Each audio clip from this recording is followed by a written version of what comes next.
नमस्कार मंडळी, कसे आहात तुम्ही? आज तुमची आजी फार बिझी आहे. का म्हणून तुम्हाला सांगतो, आज मला माया मस्क्या ताताचा फोन आला होता. म्हणे त्याला डोन्याकडून कळालं की मी फॉरेनला येणार आहे क्रिसमसच्या सुट्टीमध्ये. त्याला फरमाईश करण्यासाठी फोन केला.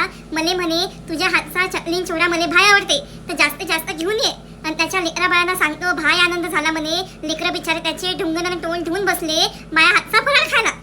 आता बाई तुम्ही मला सांगा, मला फराळची तयारी करावी लागते. कितीतरी किलोचे चकली चिवड्याचे साहित्य आणावं लागते. मला झाला ते शॉपिंगले. आणि त्याच्यातही मस्क्या तात्यानं सांगितलं मला की तू चकलीमध्ये हिरव्या मिरचीचा ठेचा कमी टाक, कारण बिचाराले मागच्या वेळेस फार हागवण लागली माझ्या हातच्या चकल्या खाऊन. आपल्या हातच्या चकल्या म्हणजे तरेदार दह्यासोबत खाऊन मस्त, हा.